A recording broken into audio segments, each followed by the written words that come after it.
Good morning, everybody, and welcome to Living Astrology with Janet Hickox.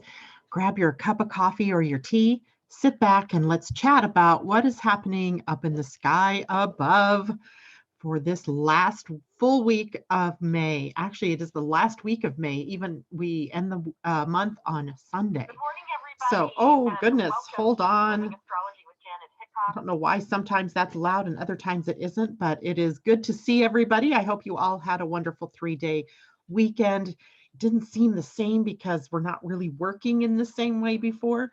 I almost feel like almost every day is a holiday lately. Or every day is a weekend. I mean, obviously we still do work and things like that, but the timing of everything just feels more relaxed and less crazy. So of course it feels like a weekend to me. I'm seeing people check in with us already this morning. Good morning to you all, Phantom Chroma and Daily Spiritual Vlog. Camilla, good to see you. I did have a great weekend, although I worked most of the weekend because I was putting together the June webinar for Living Astrology Academy, which we'll do this afternoon at noon. So for those of you who are part of the membership, that will happen this afternoon. And for those of you who aren't, you'll hear about the energy of the craziest month of all, June, coming up here over bits and pieces in the next month. Good morning, Marissa. Good morning, Terry. Good morning, Elisa. Good morning, Valerie, Jocelyn. Good to see you. Augustina, hello. And it's great. Everybody is checking in with us right now. And so let me know how things went for you this weekend. I know for me, it was pretty good. And I loved the idea that we had one beautiful day, one not so bad, and one that was yesterday absolutely rained all day long, which I kind of like. I like those days because I had stuff to finish up. So it made me want to stay indoors instead of getting outdoors. And in fact, we had a beautiful sunset here last night, but that was like at 9 o'clock. And that's finally when, if you could have seen the sun, you would see the sun. Because for all day it was rainy. But we love the rain here because it makes things so green. Hopefully you all had great weather wherever you were. So let's break down what we're looking at for this week, and we'll take a look at what's going on with the moon today. Hallelujah, this is going to be a fairly quiet week. Astrologically, there are no major aspects happening. So no Jupiter trine Pluto, whatever, things that, or conjunct Pluto, wouldn't be trine right now.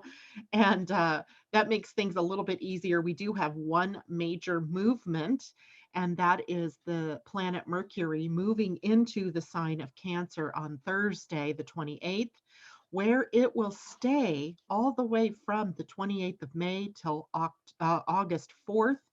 And that is because, you guessed it, Mercury is getting ready to retrograde. So we'll be talking about that for June. And that just means he spends that much more time in the sign of Cancer. So what I want all of you to do who have copies of your own personal astrology charts, go to your chart and look for the sign of Cancer, because that is where there's going to be a lot of emotional communication, a lot of maybe thoughts and your voice bringing up emotions and processing of emotional energy, processing of home and family and roots and ancestry, all those kinds of things. It's, to me, when Mercury is in Cancer, it's a really good time for taking a look back nostalgically at what's gone on in other times in your life. When it happens like this, to me, it makes me think of going back to vacation spots that we really enjoyed as kids, or even, as a parent, when you were taking your kids perhaps someplace and you were sharing the beauty of a natural place or the experience of having gone someplace like a camp or what have you. That feels really good. So Cancer, Mercury likely going to be bringing up some of that more nostalgic feeling for us over the next month or so. But we're also, Cancer is a sign of emotion. It's ruled by the moon. And today the moon happens to be in Cancer. So we're going to talk about that in a minute. But I want to complete this idea of Mercury moving through here for a long term. And that is about the quality of the information and the ideas and the emotions that we are sharing with one another, but that we're also feeling from things that have popped up in the past, etc. When you have the moon transiting through Cancer or the Mercury transiting through Cancer, we have a real idea of how it is that we want to speak. And it may be with a lot of feeling, it may be with a lot of emotion. We want quality information to share with others. And that means we're looking for the real truth, not the fake news, not the, BS that's out there swimming around. We really want to get to the truth of something that has meaning and has depth. Our thoughts and our voices may be more colored by the emotional way we're speaking or the way that we're connecting with one another, making it more challenging for us to be objective. So if something comes in and you have an emotional reaction to it, you can bet that being objective will be the last thing on your mind. It would be more like being subjective in what it is that you're experiencing in your mind and in your emotional field. We can also, this entire time that Mercury will be into the sign of Cancer, it's also going to be bracketed by the Mercury retrograde in Cancer, and also Neptune in a retrograde state coming up in June in Pisces. So more water. And in that case, then we're going to be able to tap more deeply into our intuition and to our instincts, or into those parts of ourselves that are more tapped into intuition and instincts. And we may feel more vulnerable to criticism, to words, to the vibe of the energy around us. And that can hold a lot of information for us about what is going on with the people around us, or who's telling truth and who isn't. And people's words can have more power, so including you, right? So your words holding more power then make it imperative that you really think more clearly before you speak. You don't want to do the verbal gunslinging or the verbal slicing and dicing, because people will be more sensitive to that. And you will also be more sensitive to other people's unconsciousness in how they use words over the next several weeks, actually 2 months, literally, before we get through this. So that just gives us a little bit of a taste. This begins again on May 28th, which is on Thursday, and lasts all the way through August 4th, when Mercury will move out of Cancer, leaving the retrograde field behind him and into the sign of Leo. He'll begin to pick up speed, which also means that Mercury is going to spend some quality time at a couple of distinctive gates in your human design. And we'll be talking about that as time goes on as well. So I'm going to check in with people really quickly before I go on. Good morning, Ursula and Amanda J. Amy, good morning. Jennifer Peachy, good morning. Sue, good morning. And Amy Energy says, my Chiron is 1 degree Cancer. So you are going to be hit. Your Chiron, 1 degree Cancer, you're going to have maybe a moment of maybe time to consider what's going on in your mind. How's your self-talk? Maybe you'll have some opportunity to do some healing work, either on yourself or maybe helping healing with others, because Cancer is a sign of healing. And so it could be interesting. 1 degree Cancer, you're going to get that hit pretty quickly here this week.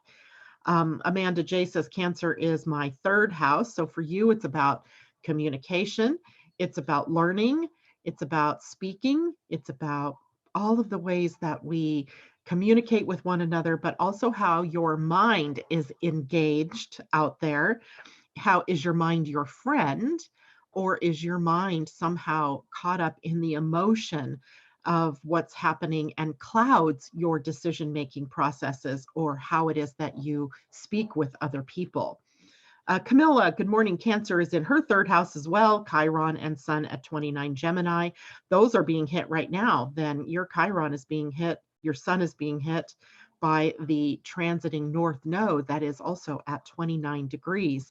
So there should be some form of a feeling of destiny, a touch of destiny going on in your life right now, Camilla, as you're maybe having to get more clarity around what direction to take in your life. having maybe a conversation with yourself about what is my life purpose and destiny? Am I on path? And making, maybe it's something about teaching or learning something new. I don't know your chart off the top of my head, Camilla, but that would give you some ideas of where to be experiencing some of that energy. Phantom chroma, words are magic. That's why it's called spelling. I love it. Jennifer, Cancer is in my 8th house. So Jennifer, undergoing some major transformation, possibly in how you use your voice or in how you attach feeling to what you're saying.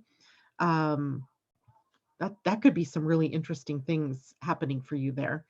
And Camilla, they've been hit pretty hard since yesterday. Oh Lord, yes indeed. Ursula, Mars is 13, 13 getters, Cancer. Degrees, I bet.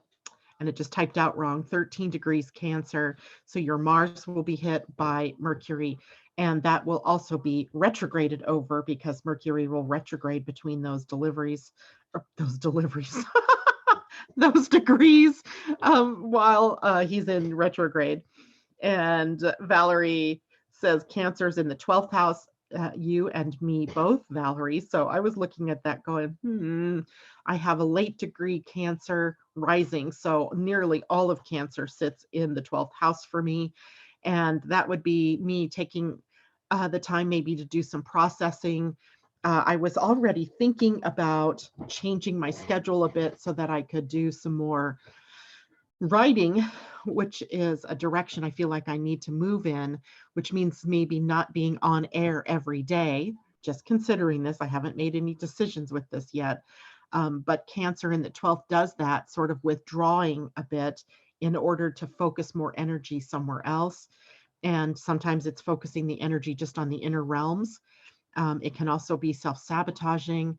It could be where emotions have maybe patterns of emotions that have ruled your life that come up to the surface. It could be really interesting time. Cancer is a great sign. It really is. It is when you think about the sign of Cancer and what it is represented by, the crab, you get a sense about what maybe is going on with that sign, the hard shell, and on the inside, this really soft, meaty body that it is being protected, right? And is protective, that big claw that wants to come out and get you if it's threatened in any way. And as well, when you watch crabs on the beach, they don't ever walk straight forward towards something. They sort of do a sidewinder sort of trail to get to where they want to go. That is also sort of the traits that Cancer has. We don't come straight out and do things. We sort of come around the sideways, kind of testing the waters before we jump fully in. And we also have a tendency to block or hide what's truly going on deeper inside, like a veneer. And that's the crab shell, with the soft interior being more vulnerable to damage. So we hide it, right? So I think there's going to be a lot of that going on for all of us, that as we look at our vulnerabilities, we look at our emotions, we look at where we need healing, and Mercury in retrograde likely going to be helping us to relive some of the experiences we've had in the past, or maybe experiences with some people from our past that have maybe been the source of that vulnerability, or who we have in some ways hurt, that we get to work through all of that yet again, healing it, not being suffering it, but healing it. And so we have some interesting days ahead. I would say for this week, everybody enjoy this more peaceful astrological week, because as we move into the month of June, it all gets crazy. And Venus starts her move into morning star status. And every time that transition happens, we have a lot of problems going on with leaders, or leaders being ill, dying, wars being started, battles beginning. So we have that the first week of June and the second week of June. And then we also have the preparation for Venus turning direct, and then just a bunch of things that June just seems to be this very powerful month. We walk right into June 5th, a lunar eclipse, and then solar eclipse later in the month. And so we also have Neptune turning retrograde. So June likely going to be a bit crazy. So take this week and run with it, right? Just relax, enjoy, maybe get some things done that you can get done, and get some projects started before Mercury gets into the shadow, which happens early June 1st. So we have a lot to be thankful for this week, that it's much more quiet. And now let's take a look at the moon today, because the moon is in Cancer. It has been since Sunday. And that means the energy of the moon, her rulership is Cancer. And so in the sign of Cancer, she craves that peace and quiet, right? So we enter our week with that peace and quiet, with that family orientation, perhaps, that Cancer likes to bring us, the safety and security and the solid foundation that Cancer appreciates more than any other sign. That idea of all the bills are paid, the food is in the freezer, the cupboards aren't bare, we have everything we need. And from that place of feeling nurtured, I can nurture others. So the moon is the consummate mother energy in the sign of Cancer, and she represents home, and home as in the solace of retreat, of withdrawing to a safe place, of being with those we love, our families, and those near and dear to us. And also, then with Cancer energy is the possibility of emotional expressions. So we want to watch whether we are being in reaction to something or in response to something. And the difference being, reaction is often done without thought. It is a knee-jerk reaction to something someone says or does, and then you explode outward without taking that pause and really choosing how it is you want to respond. Responding gives us that little bit of space to determine how it is we want to show up in our relationship with another person, or in the world with whatever it is that has happened for us. Now, today the moon in Cancer is trine Neptune. So we have access to a lot of deeply intuitive energy today. We may be feeling a little slower in our attack of the day. We may be feeling, maybe we had more intuitive dreams, or maybe water played a very powerful role in your dreams. I woke up yesterday morning from a dream with water, and sort of a flood sort of experience in the dream. And I still don't know what that means, except that there is just this field of emotional energy that's welled up within all of us. The world itself is a little bit, emotional. And the things that people are doing out there are sort of in reaction to the emotions. So maybe that's what I was dreaming about, not sure. Remember that when anything is moving through Cancer, we have the opposition sign Capricorn also in play. And in Capricorn, we have Pluto and Jupiter. And now we have Pallas Athena in retrograde moving backwards toward Capricorn. We have Saturn in retrograde moving backwards toward Capricorn. So we have that possible trigger point of the destruction, reconstruction energy that we've been moving through for, gosh, a year or more now, right? It's just getting more and more intense. And we are at a breaking point, right, where the final deconstruction is happening so that we can make room for the construction of what's new. And that comes very powerfully into play in December, when we have Saturn and Jupiter conjunct at 0 Aquarius. So we're still in those throes, those death throes, if you will, of society's changes, of the transformation that is going on through humanity at the moment. And you know how those kinds of transformations are never very easy. They never feel really good. Even if you are in the midst of transforming your house in some way, maybe, remodeling a kitchen, or doing a new roof, you know how it is. You come up against challenges to it. Things don't fit the way you thought they would fit. That color doesn't look good the way you thought it would, or taking off that roof was much more challenging than you thought it would be. So we are still facing those kinds of challenges with anytime the moon moving through Cancer opposes those planets over there in Capricorn. And today is one of those days as the moon in Cancer opposes Pluto first and then Jupiter second. So we're feeling pulled maybe in two different directions, where Jupiter and Pluto are creating that societal transformation. And we don't know what our role is yet. We don't know who we are in all of that yet. We don't know the final disposition of these changes in the world on ourselves, on our individual selves. So we are sort of torn between, those feelings of being a part of a group of people or being a part of humanity, but also what's in it for me, or where do I show up in this, and how does this affect me and my family? So we are still going to be grappling with that. And at the end of the day today, the moon moves into the void, 6:06 p.m. my time, so 9:06 p.m. for those of you on the East Coast, and is in the void until 11:33 p.m. West Coast time, 2:33 a.m. for those of you on the East Coast. And then she will move into the sign of Leo, changing up the energy once again. Leo energy, much more playful and expressive and creative, where the moon in Cancer is more emotional, more homebound, more quiet and peaceful and compassionate. So the energy, expect an energy change up tomorrow. So if you're feeling a little lethargic or homebound today, that will change as we move into tomorrow. And then I just had this observation this morning as I was putting on my mascara. I don't know what it is about putting on mascara that moves my mind and thoughts into some new territories, but it's kind of funny because it almost always happens to me when I'm doing that. And I was thinking about, let's see, what day was it? Friday, maybe?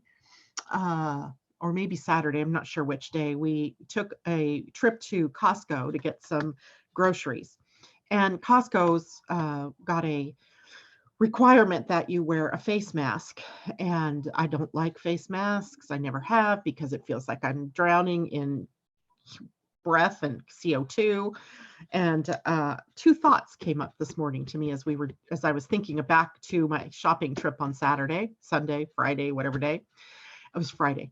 One, in the move toward the age of Aquarius, where humanity and concerns for humanity become more focused, there's also a quality of Aquarius that is aloof and is not approachable, that stands back or stands apart from the crowd, let's say, or stands, without being engaged in the operation of the day-to-day or with the group or the community.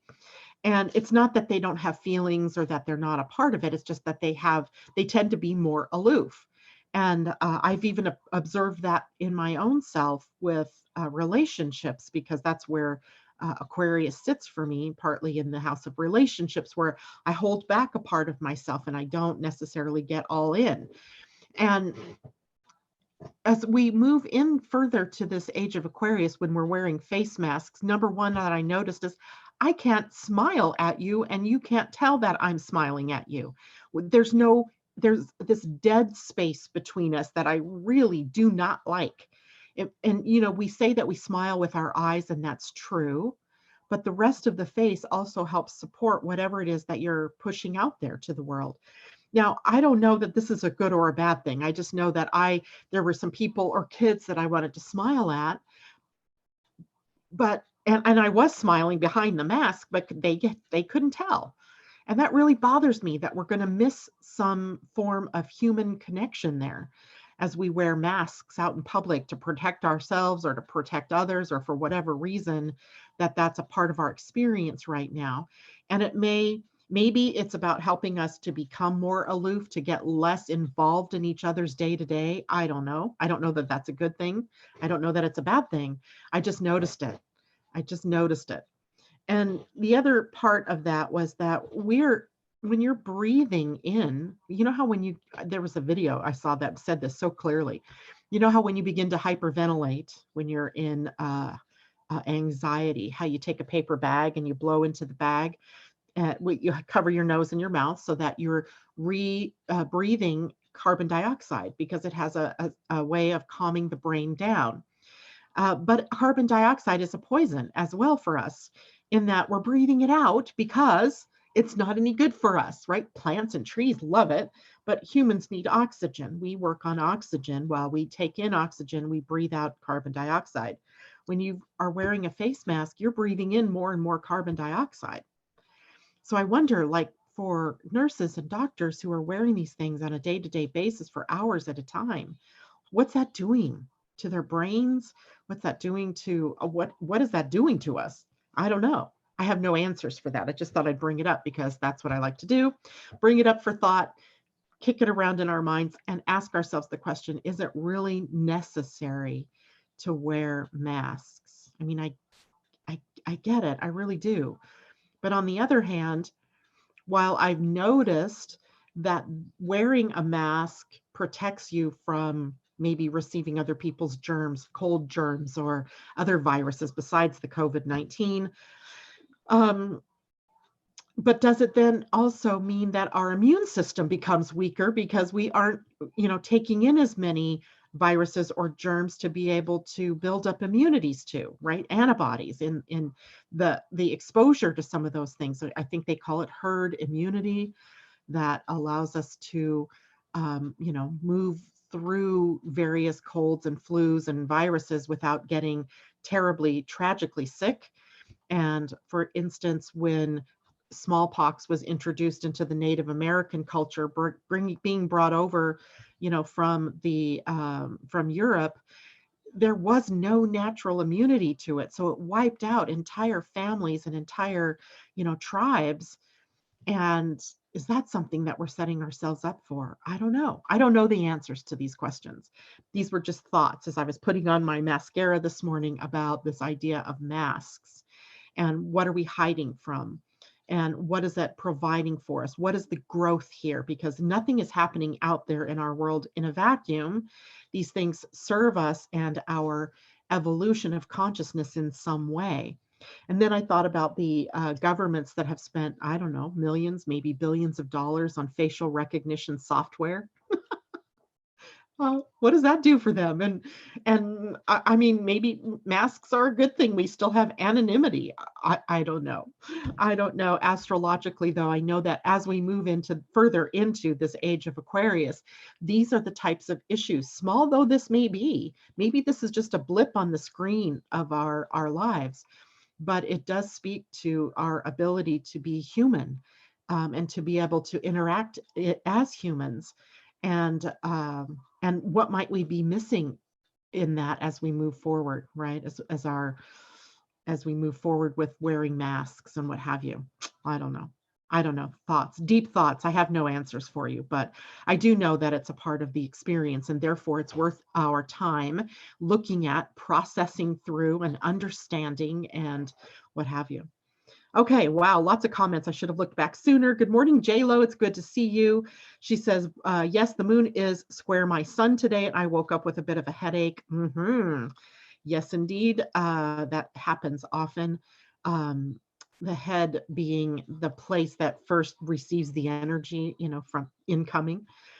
J-Lo or Marissa, my dreams were very odd last night. Nothing makes sense, and what I can remember doesn't make sense because I didn't know the person I dreamed about, and he is dead. Interesting. Marissa reorganized my home office and it looks great. However, now my living room needs it, I bet. So here's the thing. I looked back at my desk at my office. I was working in the living room yesterday. And I looked back at my desk as I was walking away with my computer and I went, oh my God, what a mess, a disaster. But I don't know, maybe I'll get to it this week. I have no clue. We'll see. J-Lo, LOL. I tend to do that all the time, Marissa, where she says she just moves stuff around from room to room. I really need to detach from stuff. That you must have an open spleen, perhaps, because the open spleen likes to hold on to stuff and has a lot of stuff there. Augustina, I've heard from many places that it's continued use. It's really bad for our immunity. Yes, that's true about masks.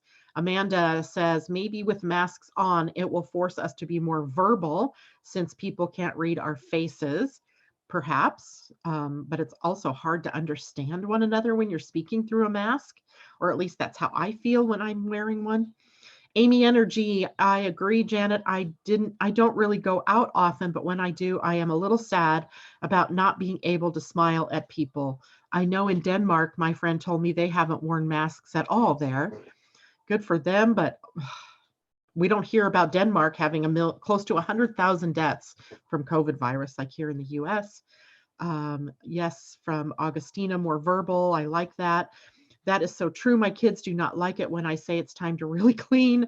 Mine didn't either. I do not like the masks, especially having a child that is deaf mute. Oh my goodness, yes. I mean, think of the complication this makes for all of us. And there's something else about it that rankles me, rankles my emotion. And it's that it feels to me like it makes us sheeple, and that we're sort of having to do things that we wouldn't normally want to do. I really get the people out there that are protesting. I really do, because there's a part of me that wants to just say, who are you to tell me I have to wear a mask? But there's the more logical part of me that also, that's my Cancer, side, that just, it's like emotional, right? An emotional reaction to being told what to do. But the other part of me says that, well, maybe it is for at least the moment until we can get over the hump of this virus. Maybe it is the best thing for us to do. Maybe it's the most respectful thing for us to do, since it does seem to, the virus seems to adversely affect our elders more than the youngers. I don't know. I really wish I had answers. I guess we each have to follow our own inclination. And if you want to shop at Costco, you're going to have to wear a mask. If you want to shop at other stores, maybe then that don't require you to wear the mask, maybe that's where you divert your dollars to. It comes down to our choices, right? Our free will, our choice. You may say that you don't have free will because Costco and places are making you wear masks, but you still have free will. You can choose not to go there, right? You can choose to shop online. You can choose to go to places that don't require masks. You can choose to be the rebel and not wear the mask and have them ask you to leave. I mean, you all have choices no matter what. It's not like your choice is being taken away. I just sort of reject the idea that we all need to do something because someone tells us to do it. Oh, God help me. Anyway, there's that little Uranus rebel there, right? And, Uranus changed gates last week, and it's now into the gate 24, which is the gate of the head in the of the Ajna, the mind, and it's connected up then from there to the, in fact, let me show you. I'll show you my screen because I do believe I had, hold on. I do believe I did the chart for the day, and it would be under downloads. There we go. Now let me share my screen so you guys can see what the chart looks like. And there we go. You guys should be seeing my screen. So here's the gate 24 up here in the head, the Ajna, excuse me, and it's moving up toward the head. And up here at the head is the planet Pluto at the moment. Jupiter, now in retrograde, will be moving backwards in June to meet up with Pluto again at this gate. So we'll have two planets, the Jupiter-Pluto conjunction, sitting at the gate 61, in the shadow of which is psychosis. Remember that, psychosis. And the gate 24 here is the gate of rational thought. This is where, we think of, any rational person. What is rational? What does rational mean? And where does that come from? And what is rational? What isn't rational? And it's connected up then to psychosis. Are we doing things as automatons because we're being told to do something? And that is creating a sense of psychosis. I don't know. But I think it's interesting that that's in play. And I think it's up to each one of us to choose what it is that we do with that. Do we follow the rules? Do we not? Do we do it for the short term because we know that there's this virus around, or do we not? I don't know. Your choice. But it's clear here that it can trigger psychotic thinking and a further questioning of the why do I need to do this? Why shouldn't I do this? The gate 61 in its highest expression is awe and wonderment and magic. This is a channel of magical realism. Magical realism. What does that mean? Well, to me, when I look at those words, I think of the magic and the awe when we're in the moment and when we're accepting of miracles, and that there's something so much grander to the plan on this planet than what we know. And the 24, the rational mind, keeping us sort of on our feet on the ground, right? That we're still here in this physical world and with the rules of the physical world, but we're also attached to the divine guidance coming in. And that happens in the moment, right? That isn't something that you plan ahead to, sit down and make a long distance call to source and say, okay, what am I supposed to do today? Nope, that happens in the moment. When we are open to receiving that guidance. So it's an interesting connection these guys are going to make for the long term, all the way through basically the end of the year. Jupiter and Pluto after June 30th will be here, and Uranus here until I think it's November 28th. So we have a long-term transit of really emptying the mind, looking at the mind, and where's the magic? And can we really be both practical and logical, and also mystical and magical? And I say the answer is yes, but we're learning how to do that.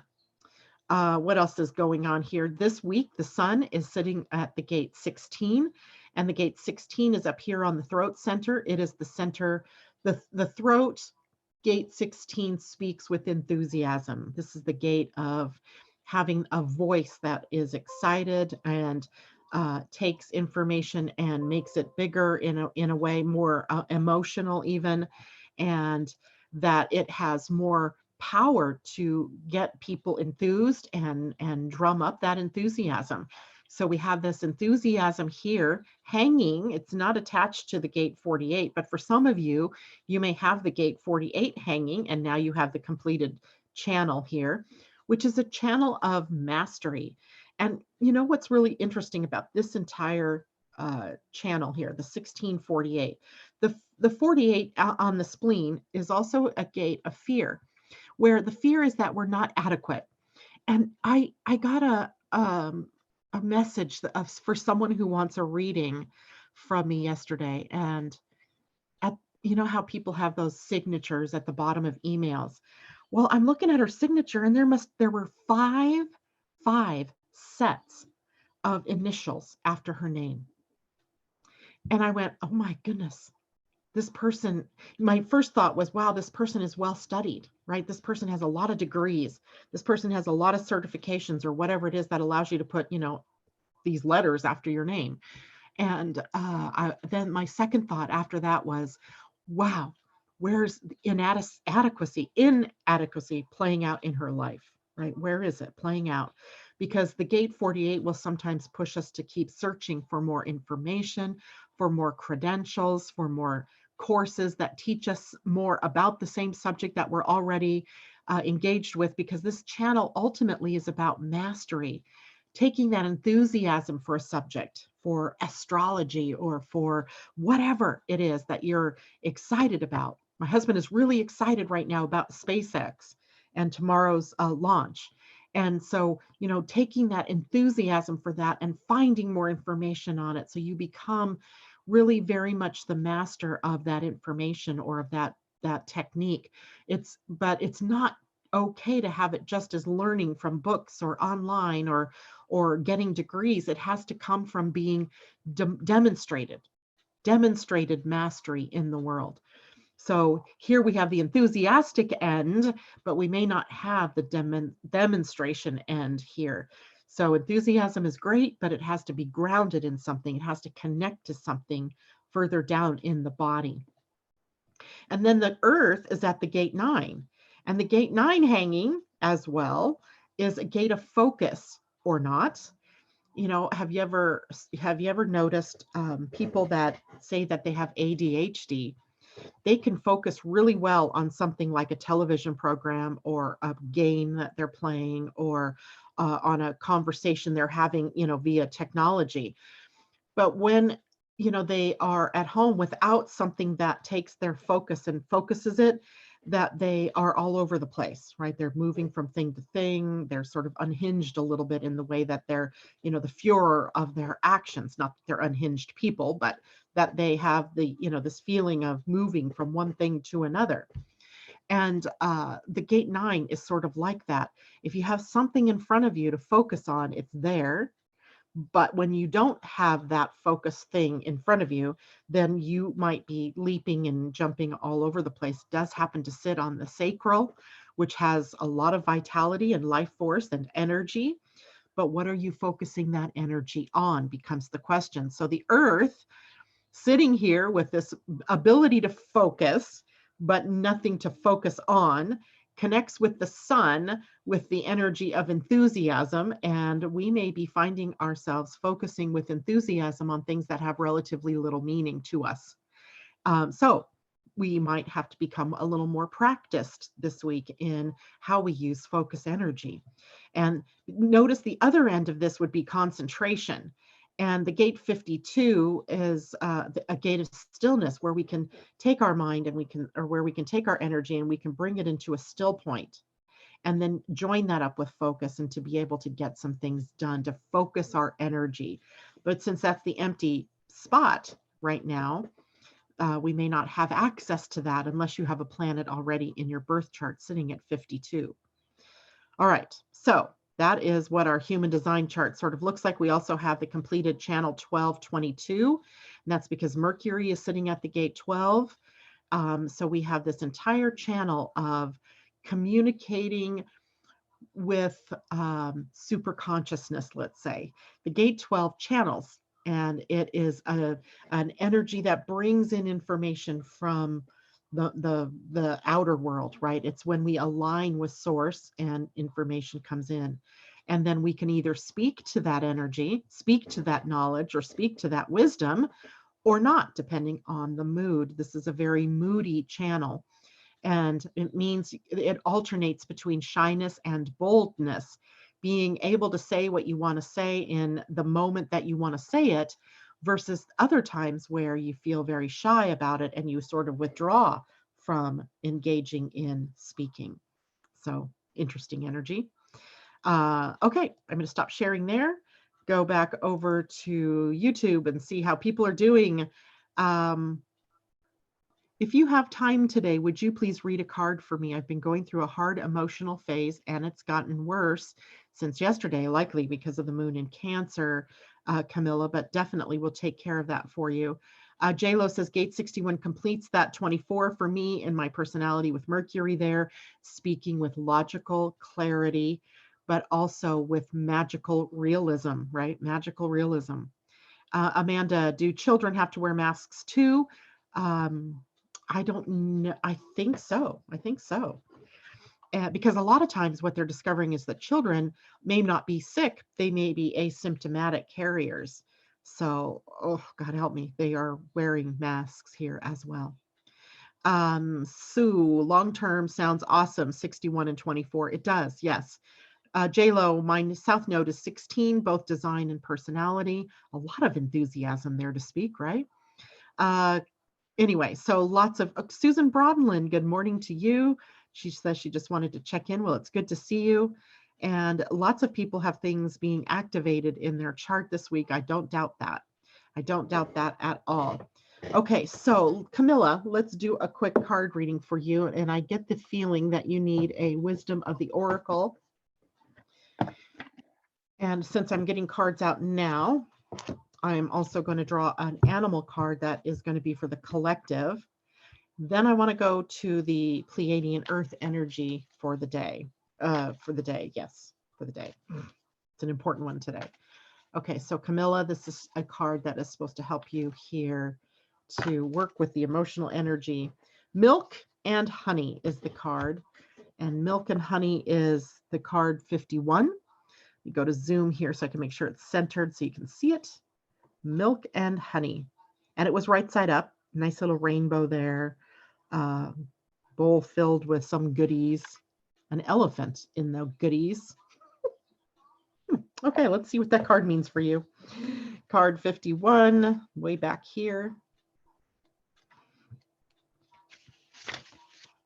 Okay. So the essential meaning of this card, Camilla, is the taste of prosperity, opportunities born of authenticity, nurturing abundance, trusting that your needs will be met.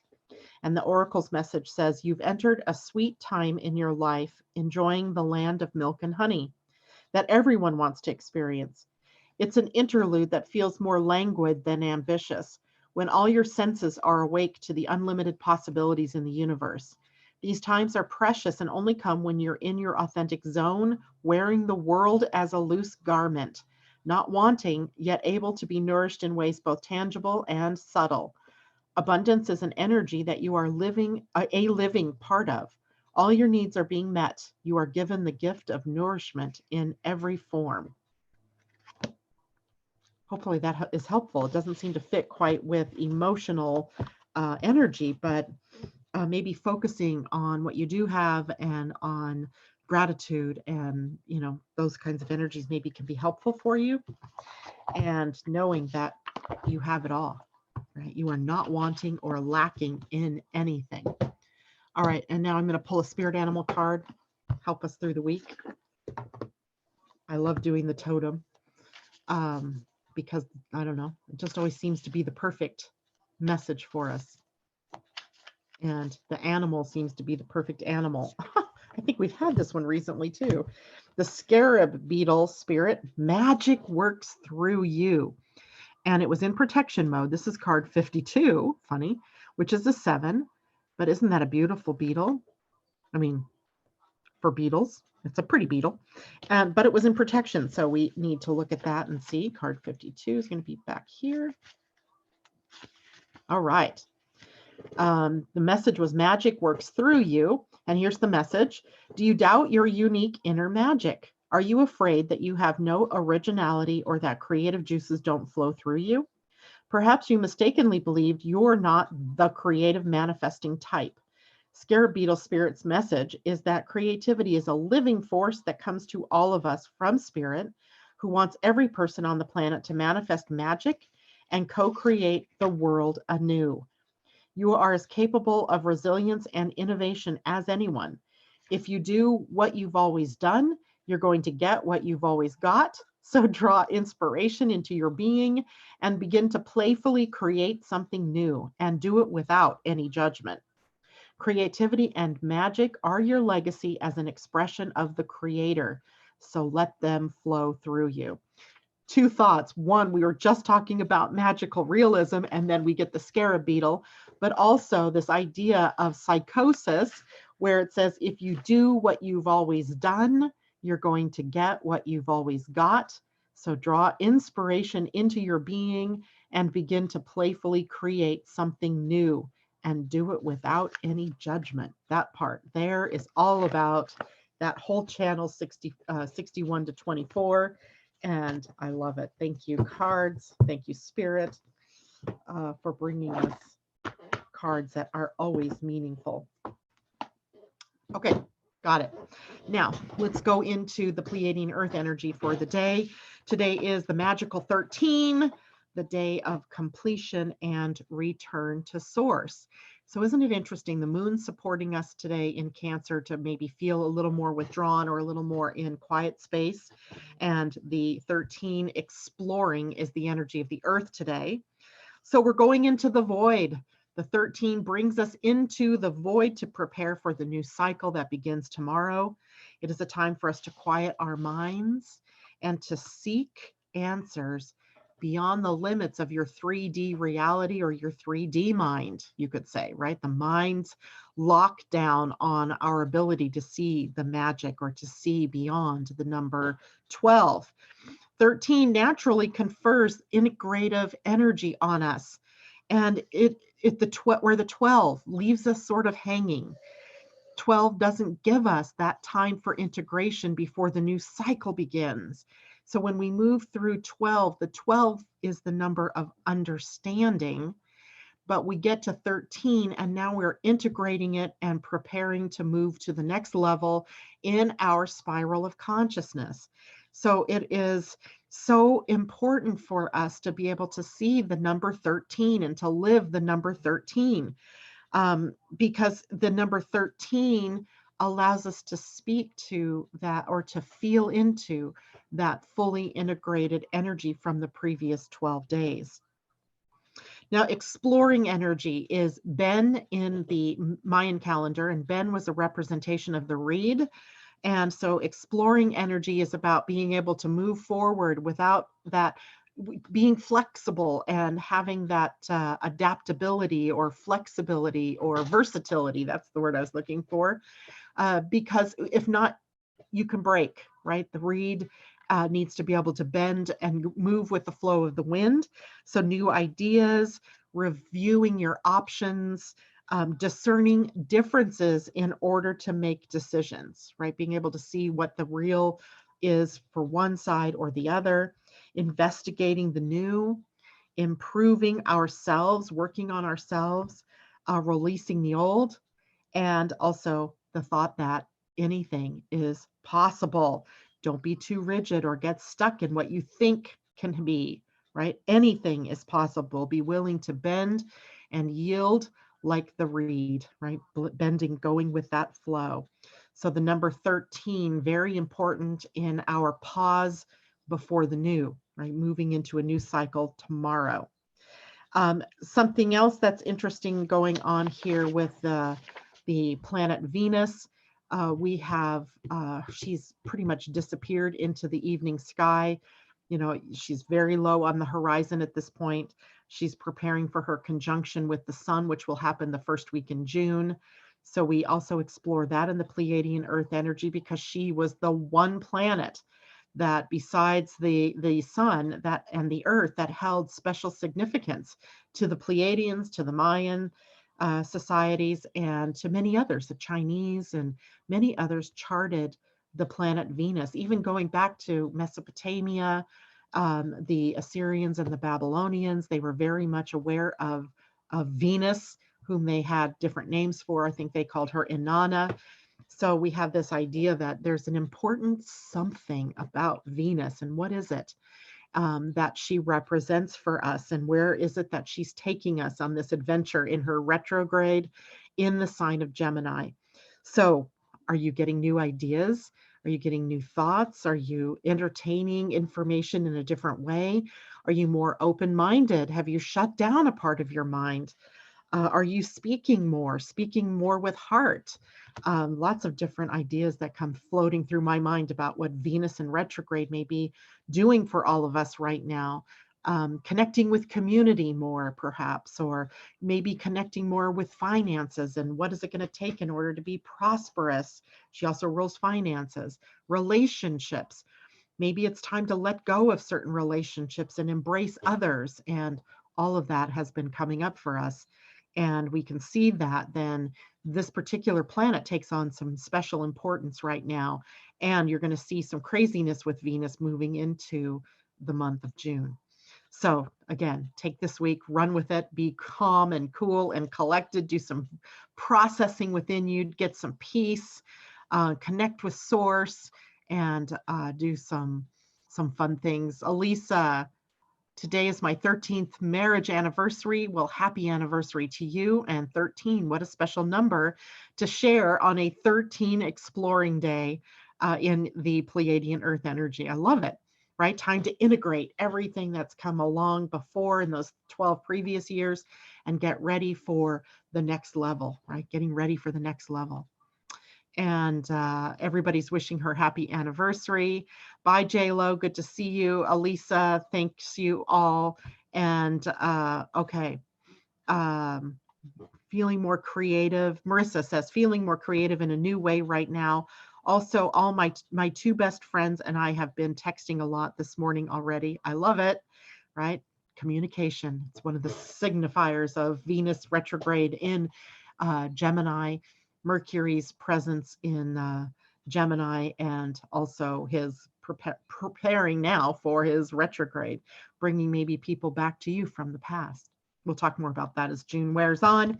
All right, that is it for me today. I will see you all tomorrow. Lynn, it's good to see you. Linny's brilliant sparkling light. I love it that you just popped in to say hello. And it's good that you're out there. We love to see you. All right, everybody, take care. Have a wonderful day. Have a blessed day. I will see you tomorrow. All right, take care now.